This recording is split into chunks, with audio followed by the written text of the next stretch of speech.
नमस्कार दोस्तों, मैं राजकुमार मौर्य आर के मौर्य कॉमर्स क्लासेज में आपका स्वागत है, अभिनंदन है।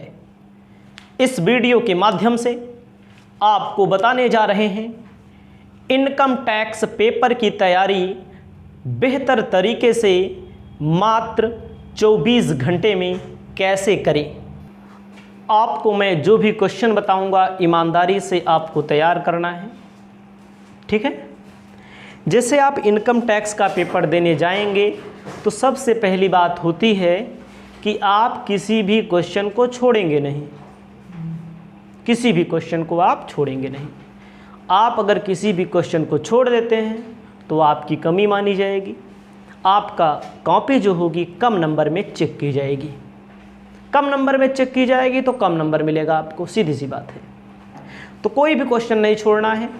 तो लेकिन हम आपको ट्रिक बता रहे हैं 24 घंटे में, और आप 60 से 70 नंबर भी प्राप्त कर सकते हैं। कोई हल्का फुल्का नहीं बता रहे हैं आपको। सबसे पहला क्वेश्चन आपको तैयार करना है आयकर से आशय। आयकर से क्या आशय है, ध्यान देना है। आयकर से आशय में, आयकर से आशय के बाद आपको विशेषताएं तैयार करनी हैं। इनकी सबकी वीडियो हमारे पास उत्तर की अलग से मिलती हैं, ये भी ध्यान दीजिएगा। जिनको तैयारी करना होगा ऐप डाउनलोड करें, वहाँ पर 1000 रुपये में पूरा इनकम टैक्स सीरियल वाइज से मिलता है। आयकर से आशय और विशेषताएं आपको हमेशा आपके पेपर में पूछा जाता है। अब आयकर से आशय के अंदर ही आ जाएगा आयकर के जन्मदाता कौन है, आयकर के जन्मदाता कौन है, आपको ध्यान देना है। इसको आपको तैयारी आपकी होनी चाहिए, ठीक है। सर जेम्स विल्सन है तो एक क्वेश्चन आपका हो गया। जन्मदाता भी पूछ लग सकता है। आयकर कब से लागू किया गया, 1860 से, ये भी पूछा जा सकता है आयकर के बारे में, ये भी आप ध्यान देंगे। और मैं आपको बताना चाहता हूँ दूसरी बात, दूसरा क्वेश्चन आपको क्या तैयार करना है। दूसरा क्वेश्चन आपको तैयार करना है कर निर्धारण वर्ष, असेसमेंट ईयर। इंग्लिश वाले स्टूडेंट जो मान लीजिए देखेंगे video, meaning of income tax, characteristics of income tax, ठीक है। आप देखिए, कर निर्धारण, आयकर से आशय, विशेषता, कर निर्धारण वर्ष को असेसमेंट ईयर कहते हैं। उत्तर के लिए अलग से वीडियो मिलेगा, उत्तर यहाँ नहीं बता रहे हैं। और पेपर में जिसको कर निर्धारण वर्ष गत वर्ष ना मालूम हो, गत वर्ष, ये जान लीजिएगा कि आप बड़ी बुरी कंडीशन में हैं। प्रीवियस ईयर जगह गत वर्ष कर निर्धारण वर्ष ना मालूम हो, वो जान लीजिए पेपर देने के काबिल ही नहीं है। पास हो जाना अलग बात है, लेकिन बेसिक चीज़ें आपको आनी चाहिए। तो अब आपको मैं बता रहा चाहता हूं 5वां नंबर क्वेश्चन क्या लिखना है आपको। कुल आय एवं सकल कुल आय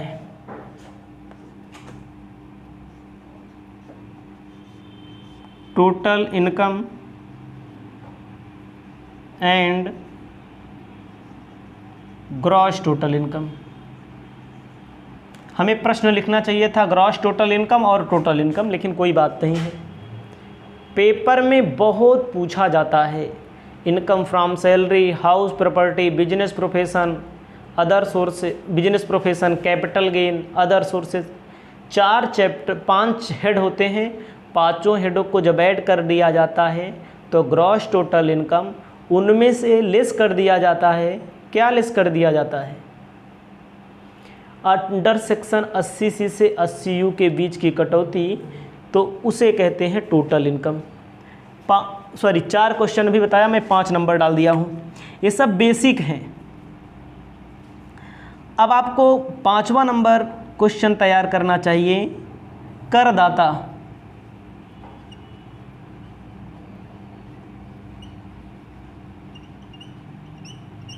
एसएससी, करदाता किसे कहते हैं? करदाता से संबंधित क्वेश्चन पूछा जाता है। करदाता किसे कहते हैं? सबका उत्तर मिलेगा आपको अलग से। ये मैं जो बता रहा हूँ इसको पहले इम्पोर्टेंट क्वेश्चन और एकदम आसान लैंग्वेज में उत्तर उपलब्ध कराते हैं। न्यूमेरिकल थ्योरिकल सब अपने पास कोर्स है, पूरा का पूरा चैप्टर, एक एक क्वेश्चन जो आपको कहीं नहीं मिलेगा हमारे यहाँ मिलेगा। पहले आप 5 क्वेश्चन लिखिए, इसको मिटाते हैं फिर आगे चलते हैं। जितना बता रहा हूँ उतना आप तैयार कर लेंगे। अगला आपको लिखना है, 5 क्वेश्चन बताया, 6ठा क्वेश्चन आप लिखेंगे। 6ठे में लिखिए कर वंचना, टैक्स इवेशन, कर वंचना। कर वंचना किसे कहा जाता है? उत्तर तो नहीं बता रहा हूं, लेकिन कर की चोरी, कर अपवंचन के नाम से टैक्स इवेशन बोला जाता है। पेपर में बहुत पूछा जाता है, मैं सच्चाई के साथ बता रहा हूं। 7वां नंबर क्वेश्चन है कर बचाव, टैक्स अवॉइडेंस, अवॉइड करना। ठीक है, कर अवॉइडेंस किसे कहते हैं? इनकम टैक्स के नियमों की त्रुटियां होती हैं कुछ। भाई कोनो बहुत अच्छाई है हमें, तो हमें कोनो कमी भी होगी।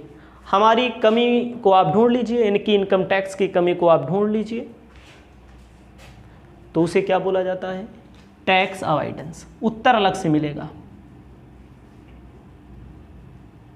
कर नियोजन बहुत पूछा जाता है, 100% कर नियोजन के बारे में। टैक्स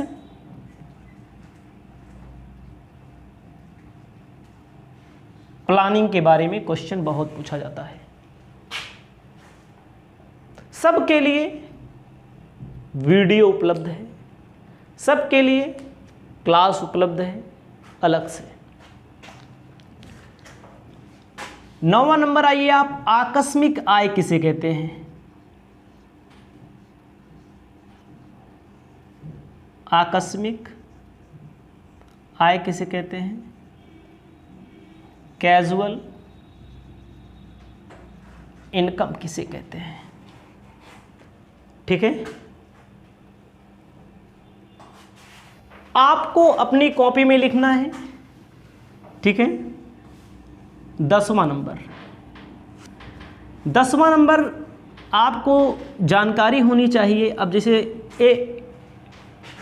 इनकम के बारे में, आय में क्या क्या शामिल किया जाता है, इनकम के बारे में क्या क्या शामिल किया जाता है।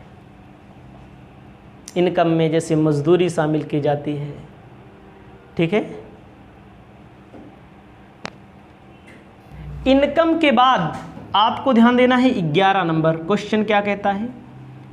इनकम के बाद आप थोड़ा आएंगे, पेपर में बहुत पूछा जाता है, एक क्वेश्चन 100% पूछा जाएगा। कर मुक्त आय, एग्जेम्प्टेड इनकम के बारे में। ठीक है, कर मुक्त आय किसे कहा जाता है? ऐसी आय, ऐसी इनकम जिस पर ना तो कोई टैक्स लगता है, ना तो उसे टोटल इनकम में ऐड किया जाता है। ठीक है, आपको मैं बताना चाहता हूं, कर मुक्त आय में पूछता है कि 10 इनकम बताइए जो कर मुक्त हों, जिन पर टैक्स ना लगता हो, सब पढ़ाया गया है। ऐप्स में पूरा एक एक वीडियो रखा हुआ है, ठीक है। आपको कर मुक्त आय से संबंधित क्वेश्चन पूछा जाता है, लॉन्ग में भी शॉर्ट में भी। याद रखना हमारी बात, नहीं तो बहुत पछताओगे और पेपर देने के बाद कहोगे कि हाँ सर आया था, मैंने पढ़ा नहीं था। अब आप आइए 12वें क्वेश्चन पर। एक चैप्टर का नाम है निवास स्थान एवं कर दायित्व। इसका पूरा वीडियो एक एक न्यूमेरिकल क्वेश्चन पर उपलब्ध है, एक एक थ्योरिकल क्वेश्चन पर उपलब्ध है। इंग्लिश में एक आप बोलते हैं रेजिडेंस एंड टैक्स लायबिलिटीज। निवास स्थान एवं कर दायित्व। निवास स्थान का मतलब होता है जहां रहा जाता है, जहां आप रह रहे हैं। साधारण निवासी, ordinary resident, non ordinary resident, non resident. एक ही पूरा नियम याद होना चाहिए। व्यक्ति से संबंधित, हिंदू अनडिवाइडेड फैमिली से संबंधित, व्यक्तियों का संघ, व्यक्तियों का समुदाय, इन सभी से संबंधित, ठीक है। इसको आपको तैयार होना चाहिए। थ्योरी पूछता है, बहुत सारे बच्चे हमसे बोलते हैं हम तो थ्योरी लिख देंगे, और सही मैं बता रहा हूँ थ्योरी अच्छे से वही लिख सकता है जो उसको न्यूमेरिकल अच्छे से आता होगा। पास होना अलग बात है, 30 number, 35 number, 38 number, 37 number, 40 number, 45 number, 46 number पा जाएंगे। लेकिन अगर आपको 60, 55 के ऊपर लाना है तो आपको अच्छे से लिखना पड़ेगा।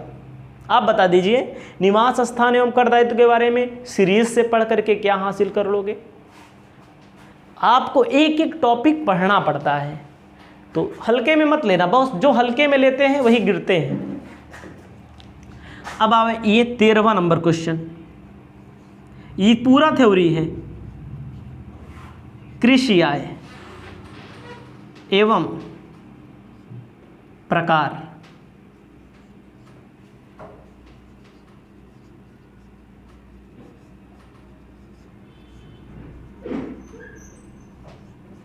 Agriculture income.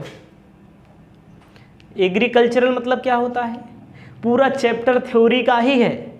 20 नंबर का क्वेश्चन हर साल पूछता है, यहां पर 20 नंबर, 15-20 नंबर का क्वेश्चन। कृषि आय के टाइप्स बताइए, types of agricultural income. Paper में बहुत पूछा जाता है, सवालें भी हैं, वो भी आसान चैप्टर है इनकम टैक्स का। आपको पता होना चाहिए एग्रीकल्चरल इनकम कर मुक्त है। यहाँ से भी एक क्वेश्चन आपके पेपर में ऐसे पूछ लेगा, और आपका कर्तव्य है कि आपको लिखना है, प्रकार बताना है, समस्याओं का हल बताना है। अब आते हैं आगे, थोड़ा अब आगे आते हैं, ठीक है। इतना हो गया, 13 नंबर तक हो गया। अब आगे आते हैं। आपको अपनी कॉपी में लिखना है सैलरी से संबंधित कौन क्वेश्चन पूछा जाता है। शॉर्ट में पूछेगा तो वेतन से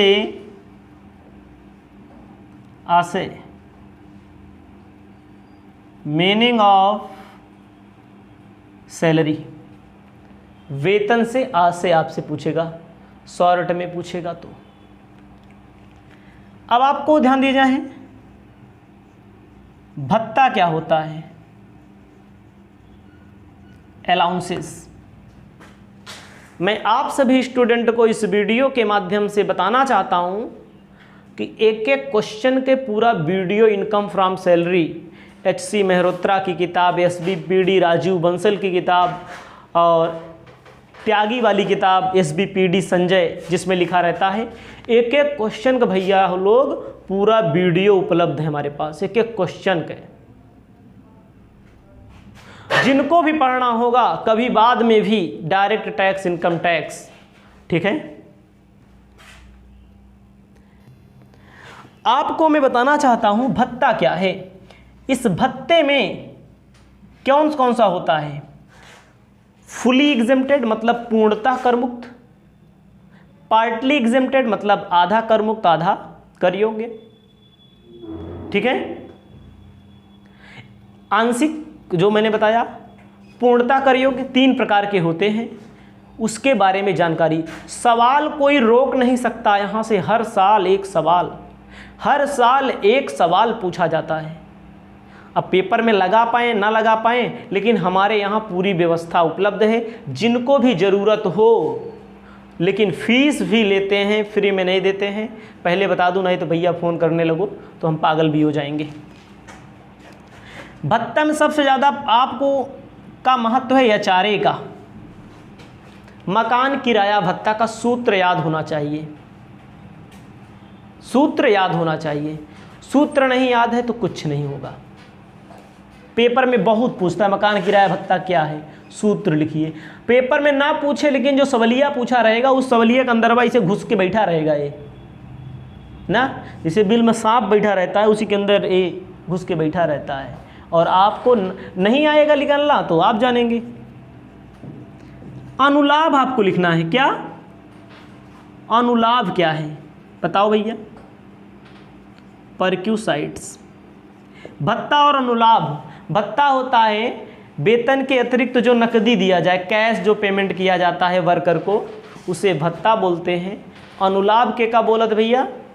अनुलाभ बोलते हैं जो सुविधा दी जाती है। जैसे आप नौकरी करने कहीं जाएंगे तो आपको कार की सुविधा दे दी जाए, आपको रहने के लिए कमरा दे दिया, कमरे के लिए पैसा दिया जाए तो भत्ता में आएगा। समझ में आ रहा है?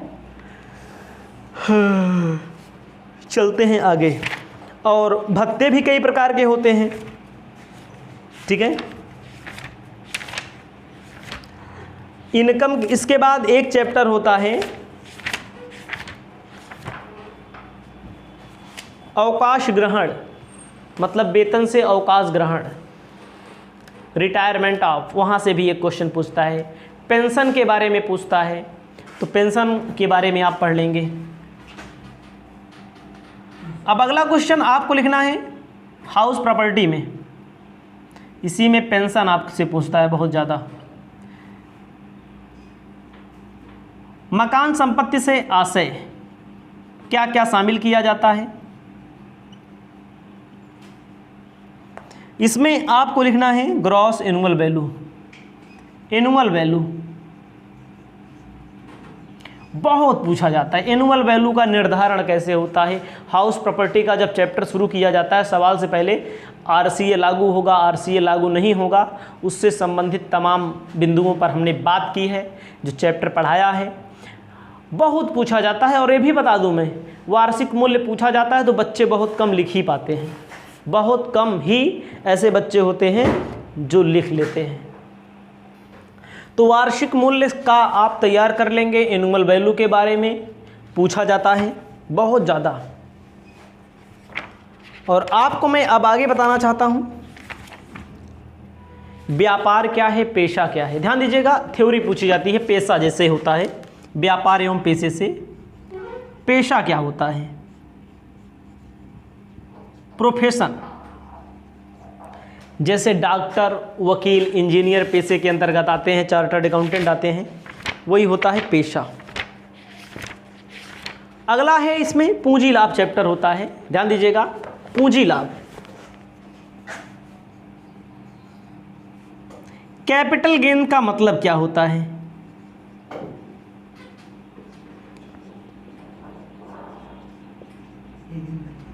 पूंजी लाभ का मतलब क्या होता है?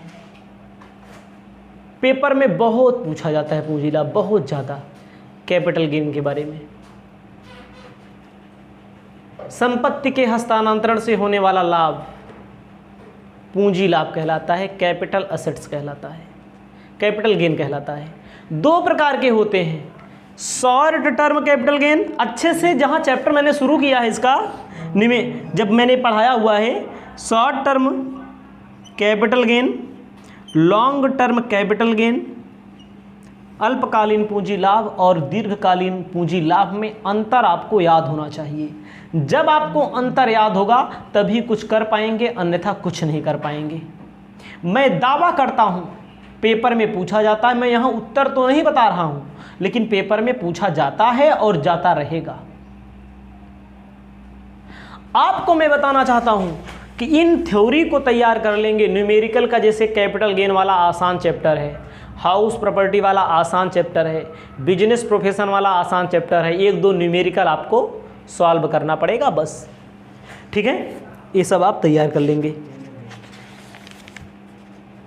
अब एक चैप्टर का नाम है अन्य साधनों से आय, इनकम फ्रॉम अदर सोर्सेस, उसका भी बता देते हैं।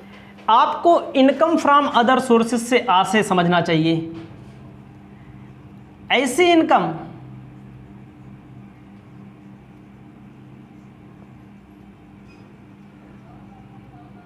अन्य साधनों से आए, ऐसी आय जो पिछले 4 हेड में नहीं शामिल हुई है। पेपर में पूछता है 10 इनकम बताइए जो अदर सोर्सेज में शामिल होती है। विचार करिएगा, तैयार करिएगा, ना तैयार हो तो हमारे पास सभी दवाई उपलब्ध है। अब आपको समझना होगा, अब आपको समझना होगा कि आपको याद होना चाहिए, जैसे TDS के बारे में, उद्गम स्थान पर कर की कटौती, उद्गम स्थान पर कर की कटौती, चूक में करदाता,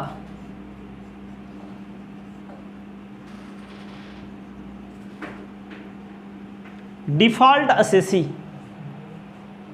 चूक में करदाता, डिफॉल्ट असेसी के बारे में आपको जानकारी होनी चाहिए ना। उसके बाद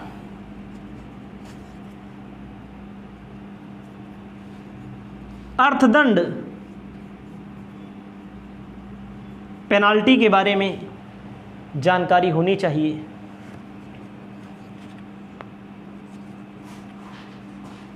इनकम टैक्स अथॉरिटीज, आयकर प्राधिकारी के बारे में भी आपको जानकारियां होनी चाहिए। अगर आपको जानकारी नहीं है आयकर अधिकारी के बारे में तो पेपर में यहाँ से क्वेश्चन पूछा जाता है, ठीक है। तो इसे आप अपनी कॉपी में लिख लेंगे। बाकी बहुत सारे क्वेश्चन हैं जो छूटे भी हैं, जो मैं यहाँ नहीं बताना चाहता हूँ। इतना तैयार कर लेंगे तो मैं दावा करता हूँ 24 घंटा बहुत होता है, 24 घंटा बहुत होता है। याद रखिएगा, 24 घंटे का मतलब ये मत समझिएगा कि कल पेपर है तो आज तैयार कर लें। 24 घंटा पढ़ना पड़ेगा। इस वीडियो को यहीं पर हम समाप्त करते हैं।